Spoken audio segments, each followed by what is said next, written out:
Бәріңізге ассалаумағалейкум. Намаз оқымаған адамға ораза ұстауына бола ма? Рамазан айындағы ораза балиғатқа жеткен әрбір ер мен әйел мұсылманға парыз. Намаз сияқты ол да жекелей парыз етілген ғибадат болғандықтан, біреу үшін ораза тұта алмайды. Алла тағала Құран кәрімде Бақара сүресінің 183 аятында: «Уа иман келтіргендер, сендерден бұрынғы үмметтерге ораза парыз етілгендей, сендерге де парыз етілді. Бәлкім сақтанарсыңдар санаулы күндерде» деген. Ораза жеке дара құлшылық. Намаз оқымаған адамды ұстай алады. Ораза ұлы жаратқанға жақындаудың бір түрі.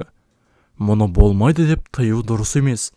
Намаз оқымайтын кісі ораза арқылы дінге бір табан жақындап, келер жылдары намазға жығылуы әбден мүмкін. Ораза ұстаған кісіге оразаң қабыл болсын деп демеу беріп, мұсылманшылыққа даналықпен шақыру саналы әрбір мұсылманның міндеті. Оразаңыз қабыл болсын.